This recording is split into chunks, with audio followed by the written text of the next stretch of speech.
नमस्कार। आज 29 अक्टूबर है। आपके लिए इस दिन की कोई खास अहमियत हो या ना हो, सबसे बड़ी बात यह है कि आज के दिन को वर्ल्ड स्ट्रोक डे के तौर पर मनाया जाता है। अब आप ये सोचेंगे इससे मुझे क्या लेना देना, तो एक छोटा सा आंकड़ा ये कहता है कि इस वक्त मैक्स हेल्थ केयर के इस लाइव सेशन में जितने लोग जुड़े हैं उन हर 4 में से एक व्यक्ति को लाइफ टाइम में कभी ना कभी स्ट्रोक होने का खतरा है। लेकिन ये स्ट्रोक होता क्या है, तो ये बताने के लिए मेरे साथ डॉक्टर चंद्रील चुग हैं, जो इंटरवेंशनल न्यूरोलॉजिस्ट हैं और मैक्स की इस डिवीज़न को हेड कर रहे हैं। डॉक्टर साहब, स्वागत है आपका बहुत बहुत। मेरे साथ डॉक्टर गिरीश राजपाल हैं, ये न्यूरो इंटरवेंशनल सर्जन हैं मैक्स ग्रुप, मैक्स हॉस्पिटल्स की तरफ से।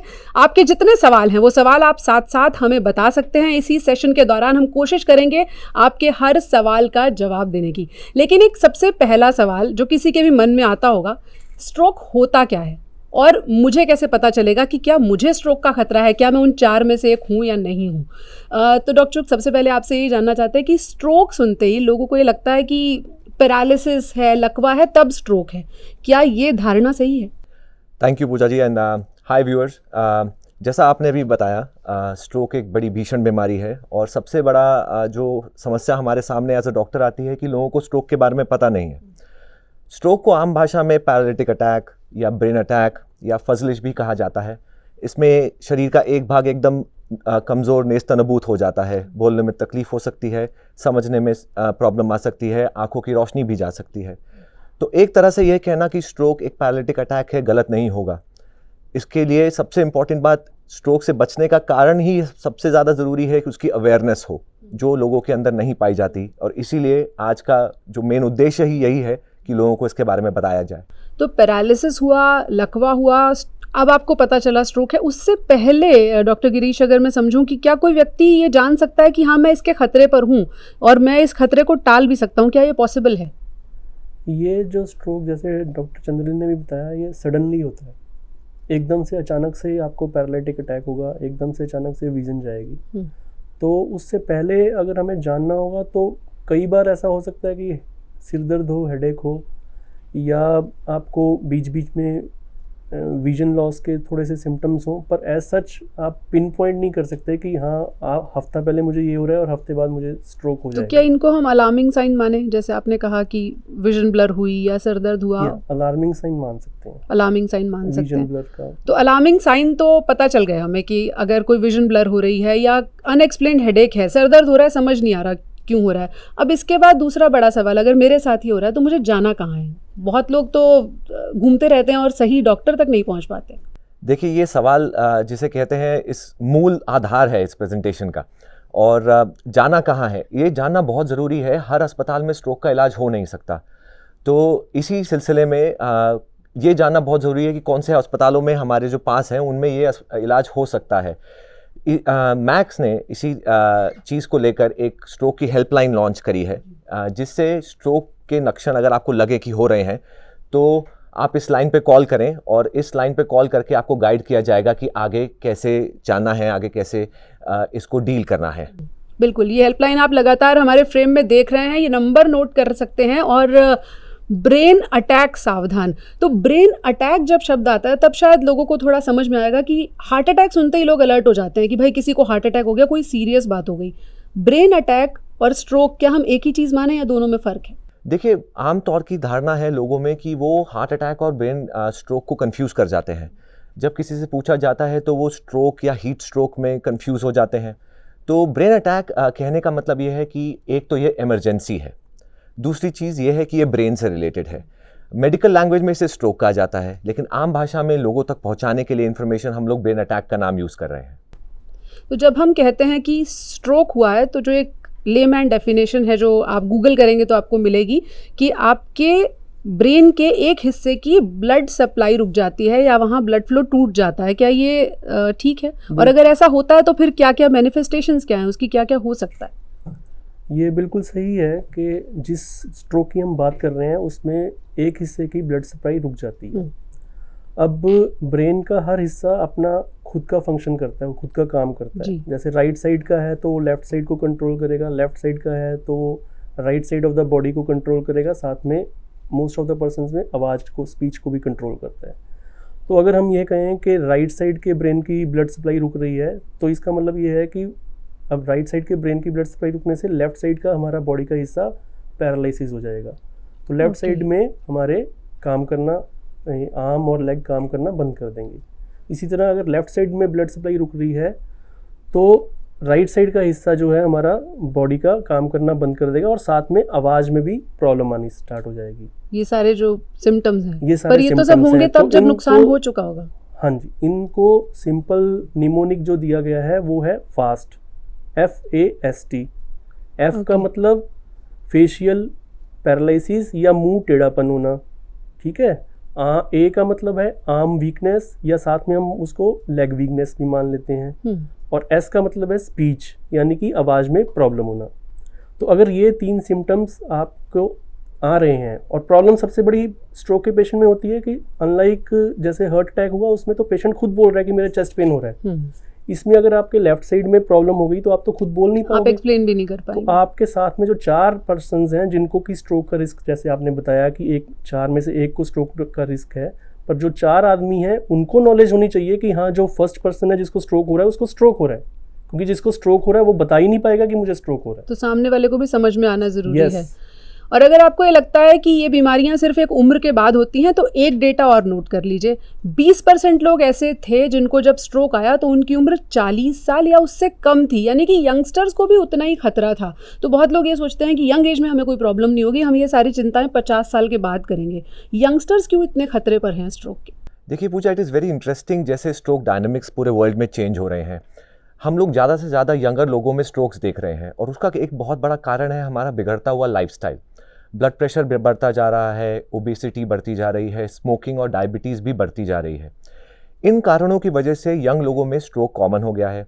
इसके अलावा ड्रग्स का सेवन, चाहे वो ड्रग्स जैसे आमतौर पे मिलने वाले एडिक्टिव ड्रग्स हों या ड्रग्स जिनको बॉडी बिल्डिंग या सप्लीमेंट्स के तौर पे यूज़ किया जाता है, ऐसे स्टीरॉइड्स जो आपके खून को गाढ़ा करते हैं वो स्ट्रोक कर सकते हैं। इन कारणों की वजह से जो है यंग लोगों में स्ट्रोक्स का इंसिडेंस बढ़ गया। I have an additional question. जैसे हम कह रहे हैं कि 4 में से 1 को खतरा है, तो कौन से वो लोग हैं जो 3 टिक मार्क लगा लें कि ये वार्निंग साइन मेरे हैं और मैं खतरे पर हूँ? देखिए, स्ट्रोक सबसे कॉमनली होता है उन लोगों में जिनको रक्तचाप या ब्लड प्रेशर की बीमारी हो। दूसरा बड़ा कारण है मधुमेह या डायबिटीज़। तीसरा कारण है ओबेसिटी या हाई कोलेस्ट्रॉल के साथ ओबेसिटी होना। कई कुछ स्थितियों में बहुत ज़्यादा स्मोक करना या बहुत ज़्यादा अल्कोहल लेना भी स्ट्रोक का एक कारण हो सकता है। तो यदि आपके पास इन 3 में से 4 रिस्क फैक्टर्स हैं तो आप समझ लीजिए कि स्ट्रोक का रिस्क सबसे हाई है। तो जो डॉक्टर शुभ ने बताया इसमें एक अच्छी बात है, ख़राब बात है। अच्छी बात यह है कि ये सारी चीज़ें लाइफस्टाइल से जुड़ी हुई हैं, यानी कि अगर आप अपना लाइफस्टाइल बेहतर कर दें तो आपके स्ट्रोक का खतरा जो है कम होता जाएगा। अगर आप स्मोकिंग करते हैं आप उसे छोड़ सकते हैं, अगर आपका बीपी हाई है आप उसे रेगुलर मॉनिटरिंग के ज़रिए कंट्रोल कर सकते हैं, लेकिन उसके बाद भी ये गारंटी नहीं दी जा सकती कि आप उस खतरे तक कभी नहीं पहुँचेंगे। तो डॉक्टर गिरीश, अगला सवाल मेरा ये है कि अब जिसको हो गया या वो उस खतरे पर पहुँच गया, उस वक्त कितनी तेज़ी से उसको मेडिकल मदद मिलना ज़रूरी है कि वो एक हॉस्पिटल में पहुँचे, और किस जगह उसको जाना चाहिए ये भी उसको पता होना चाहिए। ट्रू। उसका क्या तरीका है, हाउ टू अप्रोच? कितनी तेज़ी से का तो यह है कि जितनी जल्दी हो सके, क्योंकि अगर आप देखें तो 1 मिनट में अबाउट 1.9 मिलियन यानी कि 2 लाख के करीब न्यूरॉन्स जो हैं वो डिस्ट्रॉय हो रहे हैं जब तक कि ब्लड सप्लाई नहीं, और ये परमानेंट डैमेज है। This is permanent, this is going to be permanent damage, है ना। तो इसका मतलब है कि 1 मिनट में 2 लाख न्यूरॉन अगर डिस्ट्रॉय हो रहे हैं तो न्यूरॉन्स की लेंथ अगर हम किलोमीटर में देखें अप्रोक्सीमेटली 12 किलोमीटर, यानी कि 1 मिनट में 12 kilometre of axon fibres, neuron fibres destroy हो रहे हैं। तो आप जितनी जल्दी इसको लक्षण को पहचान के जितनी जल्दी अपने उस नियरेस्ट हॉस्पिटल में जिसमें कम से कम CT स्कैन अवेलेबल हो, न्यूरोलॉजिस्ट हो 24/7, एटलीस्ट यहाँ तक पहुँच जाएं तो बहुत अच्छी बात है। क्योंकि उसके बाद फिर अगर उनको लगता है देन दे विल आपको हायर सेंटर में रेफर करना पड़ेगा। लेकिन इतनी प्राइमरी इन्वेस्टिगेशन आपका सेंटर होना चाहिए जहाँ पर एटलीस्ट एक CT स्कैन और 24/7 न्यूरोलॉजिस्ट अवेलेबल। यानी अगर आप ये सोच रहे हैं कि घर में रहकर कोई दवा ले ली और मैं ठीक हो जाऊंगा, या फिर आप बगल के जो जनरल फिजिशियन है उनके पास चले गए क्लिनिक पे, तो वहाँ आपकी समस्या का समाधान नहीं होगा। आपको सबसे पहले हॉस्पिटल जाना है, क्योंकि ये ब्रेन का मामला है और इसमें इन्वेस्टिगेशंस बहुत ज़्यादा ज़रूरी हो जाती हैं।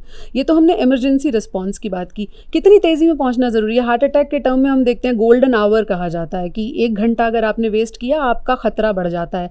क्या यही चीज़ ब्रेन अटैक पर भी लागू होती है? बिल्कुल पूजा। देखिए, ब्रेन अटैक की जब हम बात करते हैं तो हमारे लिटरेचर में, हमारे न्यूरोलॉजी के लिटरेचर में कहा जाता है time is brain and time lost is brain lost. और जैसा ही आप सब लोग जानते ही हैं कि ब्रेन हमारे हर बॉडी पार्ट का फंक्शन ब्रेन से कंट्रोल होता है। तो ब्रेन में ऐसी कोई खाली जगह नहीं है कि जहाँ स्ट्रोक हो तो आपको डेफिसिट नहीं आएगा। तो ब्रेन में कुछ छोटे से छोटा स्ट्रोक आपको बड़े से बड़ा डेफिसिट दे सकता है, बड़े से बड़ी क्षति कर सकता है। किस तरह के नुकसान हो सकते हैं लोगों को? जी, तो जैसा डॉक्टर गिरीश ने अभी बताया कि करीब हर मिनट 1.9 मतलब 19 लाख न्यूरॉन जा रहे हैं। तो 10 मिनट आपने वेट किया तो दिल्ली की जनसंख्या जितने न्यूरॉन आपके ब्रेन से उड़ गए। तो इसका मतलब ये है कि रिकवरी हर मिनट नीचे होती जा रही है।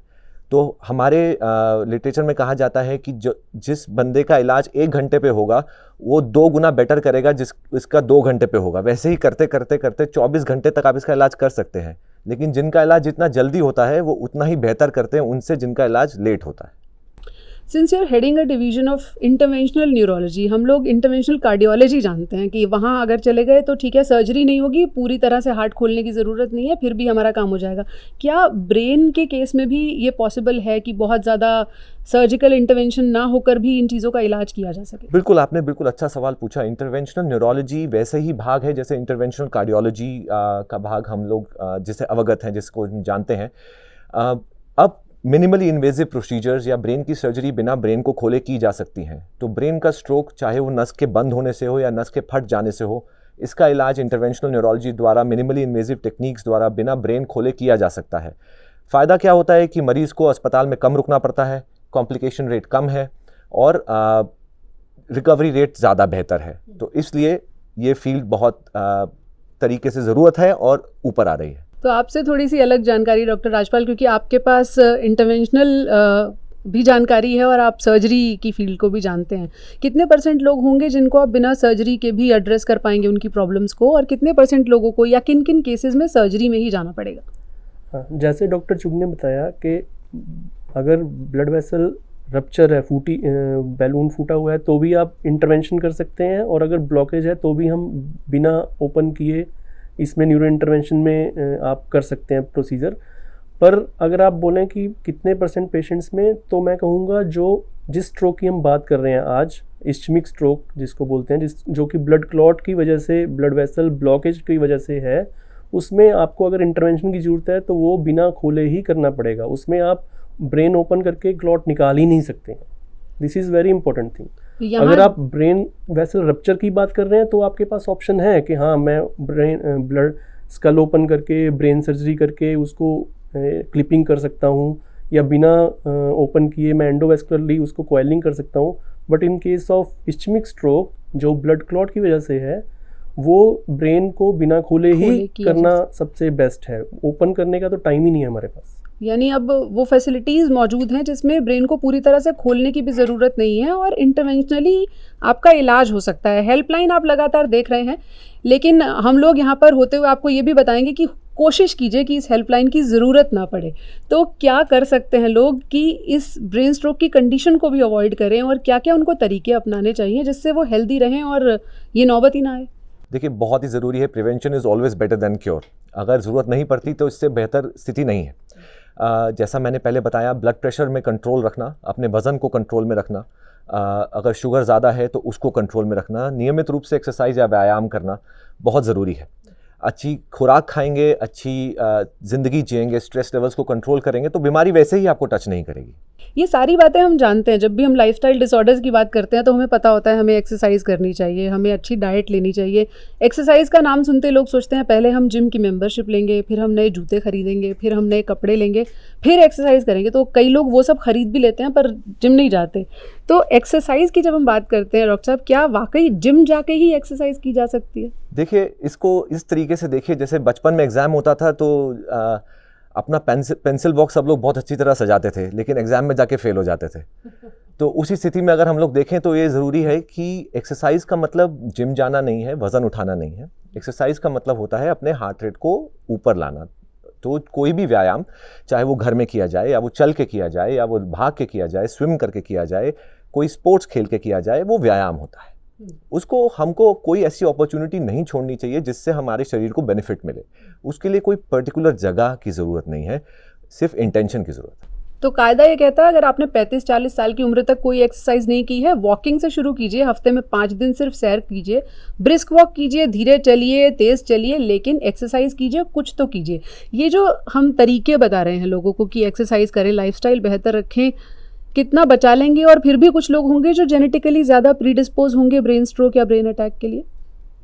जेनेटिकली ऐसा देखा नहीं गया है कि प्रीडिस्पोज्ड है, बट हाँ, जैसा कि हमने पहले भी डिस्कस किया था, blood pressure, diabetes, sedentary lifestyle, ये सारी प्रॉब्लम से स्ट्रोक के इंसिडेंस बढ़ सकते हैं, बट जेनेटिकली ऐसा नहीं है। जेनेटिकली अगर है तो ये इस्चेमिक स्ट्रोक नहीं है, डिफरेंट टाइप के स्ट्रोक्स हैं, डिफरेंट टाइप के स्ट्रोक है। पर जिसका आज हम जिक्र कर रहे हैं उसमें जेनेटिकली इतना नहीं है। तो हम आज बात कर रहे हैं आपके शरीर के कंट्रोल पैनल यूनिट यानी कि ब्रेन की।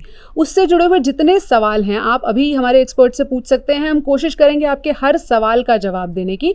और डॉक्टर साहब, ट्रीटमेंट ऑप्शंस क्या सिर्फ सर्जरी में ही अवेलेबल है या बहुत सारे लोग दवाओं से भी ठीक हो सकते हैं? बिल्कुल दवाओं से ठीक हो सकते हैं। पहले जैसा हम लोग बात कर रहे थे कि स्ट्रोक की जो ट्रीटमेंट है वो टाइम डिपेंडेंट है, तो पहले 4.5 घंटे में मेडिकेशन जिसे हम लोग एल्टेप्लेस या टीपीए कहते हैं या टेनेक्टेप्लेस के नाम से भी अब आती है, उसको नसों के थ्रू दिया जा सकता है जो क्लॉट को डिसॉल्व कर सकती है। जिन लोगों में वो क्लॉट डिसॉल्व ना हो या बड़ी नस ब्लॉक्ड हो या वो 4.5 घंटे के बाद अस्पताल पहुंचे, उन लोगों के अंदर हम लोग थ्रोम्बेक्टमी या क्लॉट को निकाला जा सकता है इंटरवेंशनल तरीकों के द्वारा।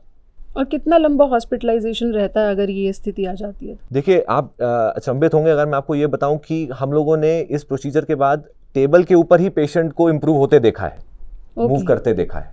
सो इट्स लाइक इन 24 आवर्स। जी, जैसे ही ब्लड सप्लाई रिज्यूम होती है, ये वैसा ही है जैसे आपके घर में इलेक्ट्रिसिटी आई और आपने बटन ऑन किया और चीज़ें चल गई।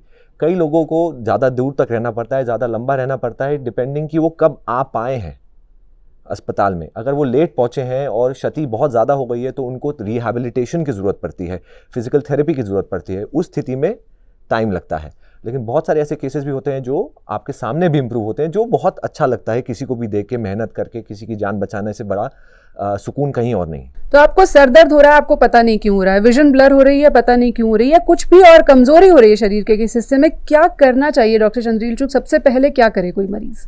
देखिए, अगर आपको ऐसा लगता है या ऐसा आभास भी है, ऐसा एक वेग गेस भी है कि ये स्ट्रोक है, तो बहुत ही सिंपल चीज़ है। अब मैक्स ने जो स्ट्रोक हेल्पलाइन लॉन्च करी है 99 10 20 40 23 नंबर पे, उस पर कॉल करें। हमारे ट्रेन स्टाफ वहाँ बैठे हुए आपसे सिंपल से 4-5 सवाल पूछेंगे। अगर आपको एम्बुलेंस चाहिए या नहीं चाहिए वो आपको उसमें असिस्ट करेंगे। मान लीजिए आप एम्बुलेंस लेते हैं तो आपको ये भी बताएंगे कि कौन सी एम्बुलेंस आपके पास आएगी, किस ड्राइवर के साथ आएगी और आपको कितना समय लगेगा एम्बुलेंस के लिए वेट करना कितना है, और नियर बाय हॉस्पिटल का आपको पता दे दिया जाएगा। इसी दौरान सेम इन्फॉर्मेशन इमरजेंसी रूम पहुंचा दी जाएगी जिस हॉस्पिटल में आप जाना चाहते हैं या जिस हॉस्पिटल में आपको एम्बुलेंस लेके जाएगी। तो सब पूरा का पूरा लूप इसी हेल्पलाइन पे क्लोज हो जाएगा। तो अगर कोई रोहिणी से कॉल कर रहा है या कोई मालवीय नगर से फ़ोन कर रहा है, उससे कोई फ़र्क नहीं पड़ेगा? बिल्कुल फ़र्क नहीं पड़ेगा, क्योंकि पेशेंट को ये चॉइस है कि वो किस हॉस्पिटल में आना चाहते हैं, या तो वो ये बता दें या जो नियरेस्ट मैक्स हॉस्पिटल है जिसमें हमारे पास ये फैसिलिटीज़ अवेलेबल है उसमें हम उनको फर्स्ट प्रायोरिटी पे वहाँ पहुँचा दिया जाएगा। तो सर, क्या करना चाहिए कि हेल्पलाइन तक पहुँचे बिना भी इंसान ठीक रहे? जैसा कि है, prevention is always better than cure, और मैं कहूँगा prevention is always cheaper than cure also. So we should avoid 3S. One is avoid excessive sedentary lifestyle, avoid smoking and avoid sitting, so that we can prevent the 4th S, which is stroke. और भगवान ना करे अगर आपको stroke के जैसे लक्षण हो जाएं तो 5th S को भी याद रखिए, which is the stroke helpline 99 10 20 40 23. Thank you. तो आज ही के दिन नहीं, रोज़ अपना ख्याल रखिए। वर्ल्ड स्ट्रोक डे आपको जानकारियाँ देने के लिए ज़रूर है, लेकिन इस जानकारी का इस्तेमाल 365 दिन कीजिए और स्वस्थ रहिए। नमस्कार।